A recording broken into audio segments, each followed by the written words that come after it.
Les tendances de la publicité digitale en 2022.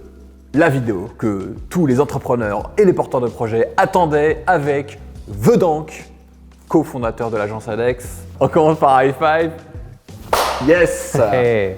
Comment ça va, Vedank? Très très bien, et toi?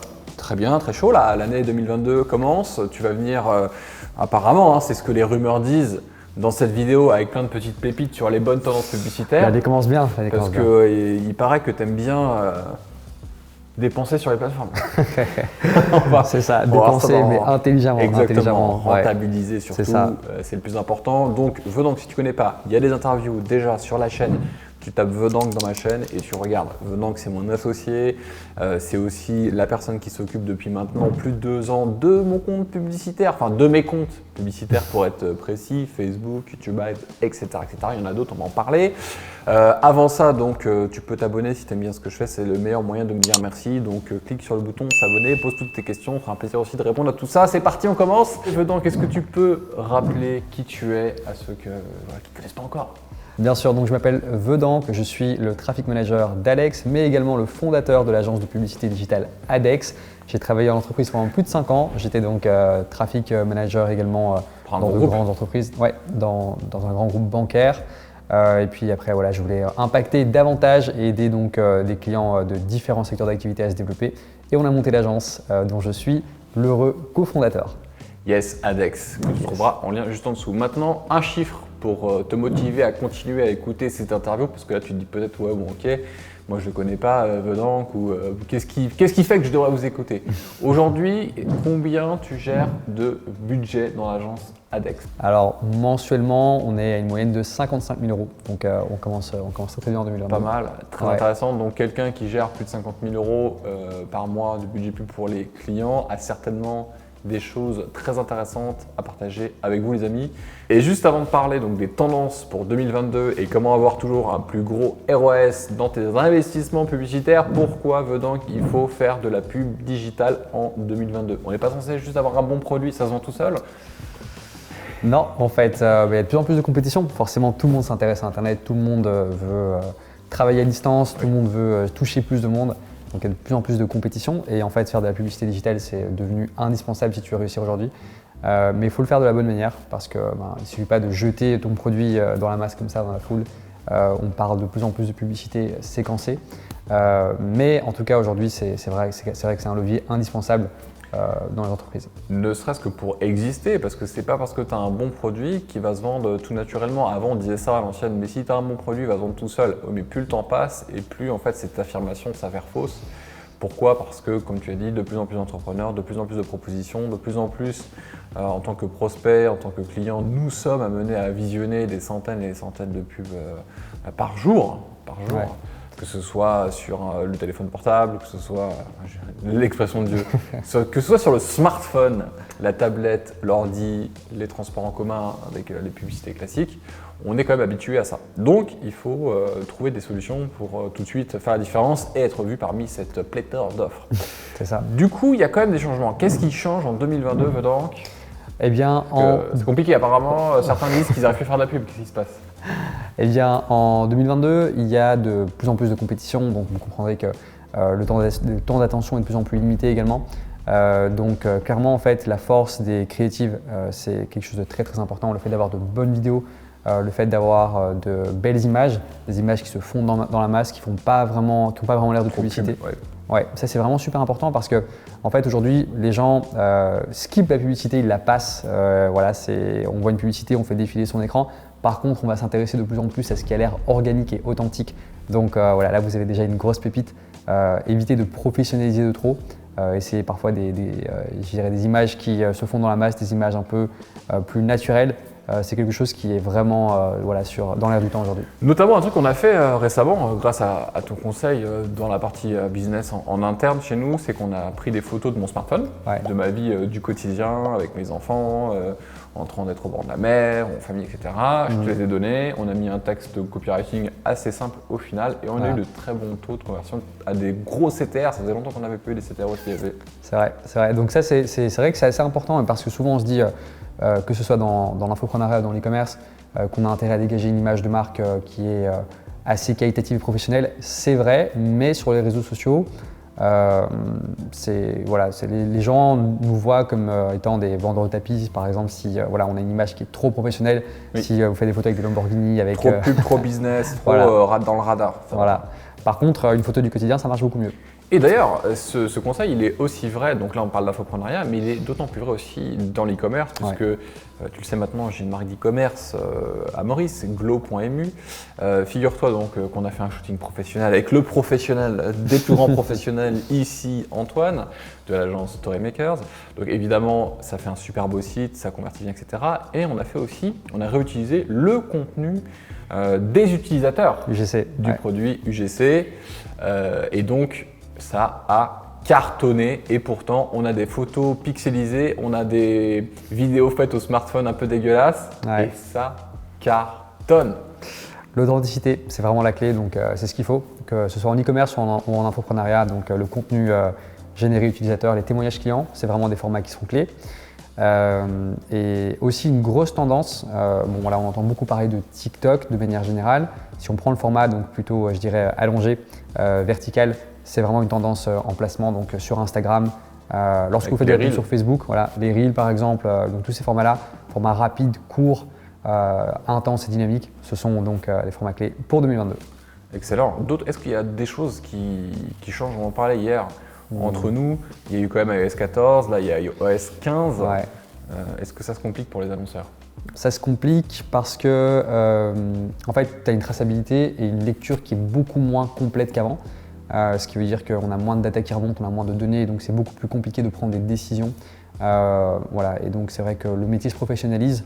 Aujourd'hui, clairement, on peut découper le media buyer en trois.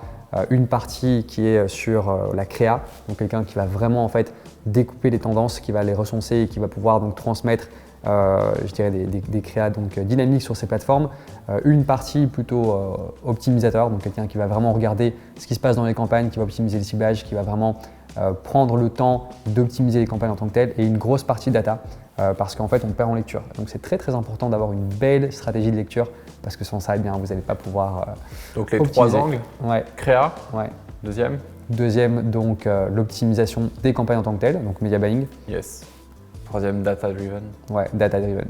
Excellent, merci Vedank. Alors justement Vedank, tout à l'heure tu parlais de plateformes, notamment de TikTok, et c'est une question qui revient souvent, donc je te la pose. Quelles sont les plateformes à privilégier en 2022? Alors ça dépend vraiment de ce que vous vendez en fait, de ce que vous avez à vendre. Ça dépend vraiment de la cible. TikTok Ads, on en entend beaucoup parler, mais il faut que le produit soit adapté finalement à la cible. Donc TikTok Ads, on l'utilise beaucoup aujourd'hui dans nos clients qui ont des produits beauté, mais des produits qui sont plutôt à destination, je dirais, d'une audience qui est assez jeune, des produits dynamiques, les produits wow factor aussi, les produits que tu vois qui brillent, où tu te dis tiens c'est sympa, j'en prendrais bien un pour moi, mais qui n'ont pas vraiment… Le truc des gosses là, arc-en-ciel avec à appuyer comme ça. Et ça fait c'est déstressant, tu as envie de le toucher, donc tu vois sur TikTok, et ça a buzzé, il y a eu 10 000 business de dropshipping là-dessus. Là. Par exemple, C'est vrai que TikTok est d'ailleurs très très prisé dans le dropshipping, mais je pense qu'aujourd'hui, toutes les plateformes finalement sont bonnes. Ce qui est important, c'est de comprendre où est-ce que tu vas pouvoir toucher le plus de monde de manière rapide et impactante. Ça, c'est vraiment important et ça dépend du produit finalement. Oui, et nous d'ailleurs en interne, pas pour l'agence Adex, mais là je parle pour Alexandros Company, on a quand même fait un switch plutôt du côté de YouTube Ads, parce que sur Facebook, on a eu 2 années qui étaient un peu compliquées en termes de ban et en termes en fonction, quand on arrive au Q4, on se fait tous défoncer, pour faire de la place. Il y a eu des hauts et des bas, mais YouTube Ads et Google Ads, parce que par extension il y a aussi l'écosystème Google entier, porte ses fruits depuis plus de 2 ans maintenant. C'est clair, donc là c'est clairement une belle plateforme parce qu'en fait on a pris le temps de constituer des data. Et souvent les gens se disent ok tiens je vais tester Google ou YouTube, ils mettent un peu d'argent dessus et puis après ils se disent tiens ça fonctionne pas, c'est cher. Mais en fait, comme dans tout, la data est très très importante et il faut prendre le temps de la construire et c'est ce qu'on a fait avec toi. Et donc clairement aujourd'hui, c'est une plateforme qui est indispensable pour notre business. Et on a de très beaux résultats avec la méthode ADEX bien sûr, donc on est très content. Et si tu n'as pas encore testé YouTube Ads, teste YouTube Ads et fais-en un vrai Enfin, fais-le vraiment à fond, quoi. Ouais. Travaille avec nous, ça ira plus vite, tu auras plus de résultats, mais fais-le, quoi. C'est clair. Donc les meilleures plateformes. Facebook, est-ce que oui ou non? Parce que moi j'ai souvent des élèves, on a des élèves aussi en mentoring parce que Vedank mentor aussi nos clients les plus haut de gamme. Ouais. On me pose souvent la question, est-ce que Alex, est-ce que Vedank, je dois continuer Facebook Ads? Oui, Facebook en fait, je dirais que c'est bien parce que ça te permet finalement de toucher, peu importe le produit que tu as, ça te permettra de toucher ton audience. Seulement, ce ne sera peut-être pas de la meilleure manière. Pourquoi? Parce que sur Facebook, le temps d'attention est limité. Facebook fonctionne bien en acquisition, mais il y a beaucoup de compétition, il y a beaucoup de gens dessus. Tandis que sur YouTube, par exemple, tu peux y aller de manière un peu plus ciblée. Tu peux cibler sur base de mots-clés, ce que tu ne peux pas faire sur Facebook. Je dirais que Facebook, ça reste bien Oui. aux premiers abords en fait, pour lancer un produit dans la masse et tester le potentiel en publicité digitale. Nous, on s'en sert pour générer des leads faciles sur des petits PDF, Ouais. sur des tunnels pas trop engageants, pas C'est trop ça. clivants. Ouais. Et après, on les retarget ou on les renvoie vers des pubs YouTube ou on fait de retargeting sur des entretiens, etc. Et puis, c'est une façon un peu d'alimenter les deux plateformes qui est Exact. assez saine au final. Ouais. Et on voit d'ailleurs, c'est toi qui me le montre, hein, c'est pas moi qui ai analysé ça, c'est Vedank et l'équipe d'experts en trafic qu'on a derrière, qui montrent que certains tunnels, certaines pubs, certaines accroches marchent particulièrement pour une plateforme. Ouais. On a testé sur YouTube Ads un tunnel que j'ai récemment réalisé, on a des scores qu'on n'a pas eu depuis des années. Ça c'est beau. Des leads business à 2 euros, à moins de 2 euros, ça faisait Ouais. très très longtemps Très qu'on n'en longtemps, avait pas ouais. vu le jour, qu'on n'avait pas vu la couleur, alors que le même tunnel sur Facebook, c'est une catastrophe. Ouais. Donc c'est intéressant de voir ça, et nous on a les datas grâce à ça, c'est chez C'est Alex. ça, exact. Et ça, c'est justement quand on parle de plateforme et de ce que tu as proposé, c'est là justement ça fait sens parce qu'on teste le même tunnel sur deux plateformes et pourtant les résultats sont incroyables sur YouTube. Sur Facebook, ils sont pourris. Voilà, et donc c'est super important de comprendre ça en fait. Aujourd'hui, vous aurez beau avoir le meilleur produit, si vous ne comprenez pas à quel moment il faut le présenter, sous quelle forme.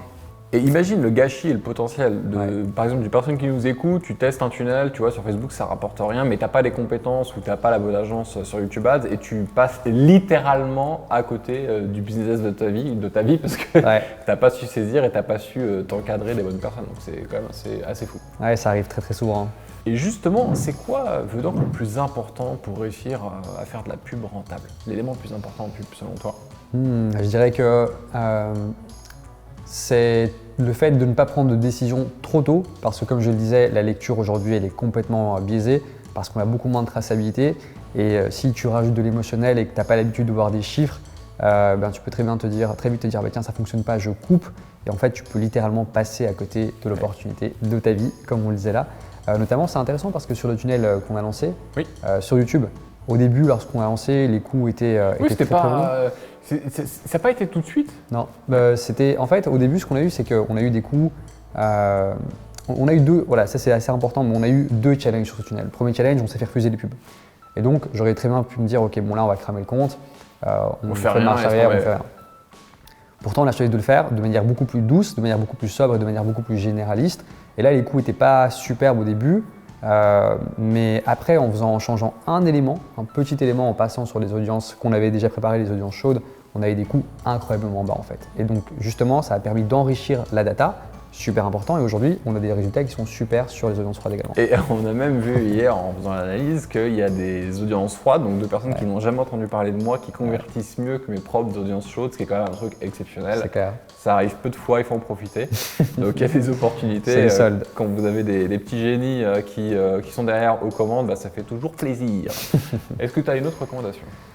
Ce que je dirais, c'est que le deuxième élément le plus important, finalement, ça est de continuer à se former parce que tout change tellement vite. C'est super important. Tout change tellement vite et voilà, aujourd'hui, les techniques qu'on utilise sur Facebook ne sont pas les mêmes qu'il y a 6 mois en fait. Bah ouais, c'est pas compliqué. Je t'ai fourni des textes suite à tes demandes, puisqu'il y a un rapport toutes les semaines. Suite à tes demandes en copywriting, je t'ai, je crois, sorti la phrase la plus courte de l'histoire de tout Facebook avec juste bah tiens, tu remplaces 2021 par 2022 et il y a genre 2 phrases.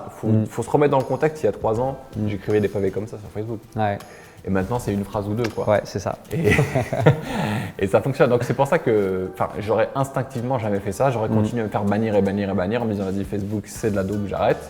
Alors qu'en fait, bah non, donne-moi des photos de ton quotidien un peu plus simple. On met une phrase, un texte ou deux non engageant plutôt neutre. On met une belle page de capture professionnelle. Et voilà, ça change tout. Ouais, c'est ça. Et ça, c'est super important parce qu'il ne faut pas oublier que le but de la publicité, donc le premier but, c'est vraiment d'avoir du clic qualifié. C'est juste ça. C'est la page qui fera le reste. Yes, excellent. Maintenant, on peut passer aux erreurs. Quelles sont les erreurs à éviter venant? Tu en as listé quelques-unes, si je peux me permettre de synthétiser. Tu as attention à ne pas prendre des décisions émotionnelles trop hâtives qui te font louper des opportunités, mais qu'est-ce que tu aurais d'autre à dire? Je dirais que la deuxième erreur, c'est, que je vois souvent d'ailleurs, c'est de ne pas récolter de données cross-platform. Donc je m'explique. On se dit que si on fait du Facebook Ads, on ne fera jamais du Google Ads, on ne fera jamais du Snapchat, du TikTok, du LinkedIn. Et donc du coup, en fait, on ne prend pas le temps d'installer les balises, donc, similaires au pixel, mais ce qui nous permettra de traquer. Et c'est vraiment dommage parce que d'une part, si tu le fais, ça te permet de retargeter, donc d'activer ne fût-ce que du retargeting sur Google et d'être plus présent auprès de ta cible. Et d'autre part, si un jour tu veux exploiter ces plateformes-là, ne fût-ce que les tester, ça te permet d'enrichir les data. Donc ça, c'est vraiment une grosse erreur. Et ce sujet du retargeting est marrant parce que j'ai une cliente qui m'a envoyé un message ce matin sur Instagram, elle m'a envoyé un screenshot d'un site qu'elle lisait. Elle me dit mais t'es partout, effectivement, avec les bannières de retargeting qui vont bien. Donc c'est puissant et ça coûte rien en plus. Ça coûte rien parce que tu travailles sur des petites audiences et donc du coup tu n'es pas en compétition avec les grosses audiences généralistes que tout le monde utilise. Et c'est super intéressant de le faire, mais plus que pour la présence de marque, c'est indispensable aujourd'hui. Nice. Est-ce qu'il y a d'autres erreurs que tu voudrais partager? Ouais, je dirais que l'erreur principale aussi, c'est que par manque de lecture aujourd'hui, il y a beaucoup de gens qui s'arrêtent en fait à ce que t'offre le business manager ou ce que t'offre ton rapport de pub Google Ads. C'est important aujourd'hui de pouvoir se former à l'analytics. Ne fût-ce que les bases, c'est vrai que ça peut paraître complexe et fastidieux, mais ne fût-ce que les bases peuvent vraiment permettre d'avoir une lecture plus approfondie. Donc c'est important de continuer également à développer cette compétence en tracking. Ok, pour ceux qui veulent la compétence en interne ou qui veulent voir si la compétence externe qui recrute, donc une agence, est au niveau, comment est-ce qu'on développe cette compétence de traffic management? Est-ce qu'on a prévu des choses bientôt pour aider les personnes à faire ça? Parce que toi tu t'es beaucoup formé, mais tu as aussi une expérience du terrain qui est très importante, donc on a décidé de step up et de rendre service aux gens qui sont intéressés par tout ça. C'est ça. Donc en fait pour développer la compétence, on peut soit choisir de se former soi-même, mais ça demande beaucoup de temps. Il faut aller sur YouTube, il y a pas mal de vidéos, beaucoup de vidéos contradictoires malheureusement parce que chacun a sa propre technique. Et puis finalement, il y a beaucoup de gens qui font des vidéos sur les plateformes publicitaires parce qu'ils ont eu quelques résultats en dropshipping, mais aujourd'hui tout a changé. Oui. Et donc, je pense qu'il y a un élément qui est très important, c'est vraiment d'avoir un plan, une structure, peu importe la plateforme que vous allez attaquer, de pouvoir de se former, donc je dirais, non pas uniquement sur le media buying en tant que tel, mais sur le parcours utilisateur. Parce que c'est vraiment ce qu'on fait aujourd'hui en fait. On comprend le parcours de l'utilisateur et on fait des publicités en fonction de là où l'utilisateur se trouve. Donc ça c'est vraiment super important. Et puis également, c'est très très important de pouvoir développer des compétences en tracking et également donc, en lecture de funnel. Et justement, pour ceux qui nous regardent, qui sont entrepreneurs, experts, indépendants, qui veulent scaler leur business, qui veulent investir dans la publicité rentable, comment on fait pour travailler avec nous? Quelles sont les conditions venant de l'agence Adex? Alors, relativement simple. En fait, nous, à partir du moment où le client a testé son produit de lui-même, a fait quelques ventes, et sent qu'il y a un beau potentiel et qu'il veut scaler, eh bien, il suffit de prendre rendez-vous avec nous. Ouais, le lien est juste en dessous ou sur la fiche en haut. Voilà, donc c'est un rendez-vous qui est simplement en fait une discussion de chef d'entreprise à chef d'entreprise qui a pour but de comprendre vos objectifs, comprendre votre produit, comprendre où vous voulez aller cette année et voir si on peut travailler ensemble, voir si on peut vous aider à atteindre ces objectifs. C'est pas un entretien de vente, l'objectif est vraiment de pouvoir aligner une stratégie et voir si finalement il y a un feeling et s'il y a un match entre votre business et ce qu'on peut vous apporter. Et si c'est le cas, si on sent qu'on peut vous aider à grandir, eh bien on fera une proposition d'accompagnement. Yes, et la condition nécessaire pour accéder à cet entretien, c'est d'avoir fait ses premières ventes, ce qui est un minimum quand on est chef d'entreprise, sinon on n'a pas de business. Donc c'est pas pour le moment pour les porteurs de projets. Pour ceux qui ont un projet qui veulent se lancer, prenez un entretien téléphonique avec mon équipe pour voir comment on peut vous accompagner à arriver aux premières ventes. Et pour ceux qui ont fait leur première vente, un entretien avec Adex et on est bon. Voilà. Est-ce que tu as un mot de la fin à partager avec ceux qui nous écoutent dans cette vidéo spéciale Tendance Pub 2022? Yes, donc le mot de la fin, c'est clairement que 2022 va être une année qui va être bouleversante d'un point de vue publicité. Parce que voilà, on s'est dit qu'en 2021, eh bien, vu qu'il y avait la crise sanitaire, tout allait se passer en ligne. Il y a des nouveaux comportements qui se sont développés, de nouvelles tendances, de nouvelles opportunités. Et aujourd'hui, plus que jamais, la publicité en ligne est indispensable et c'est important de la maîtriser parce que passer un certain budget à investir en publicité, si vous ne maîtrisez pas ça, vous allez vous faire manger. Donc voilà, formez-vous ou bien soit de vous développer une compétence en interne, soit de vous engager dans une agence professionnelle. Mais c'est important en tout cas aujourd'hui de s'entourer de bonnes personnes qui comprennent ce métier et qui en ont fait leur priorité.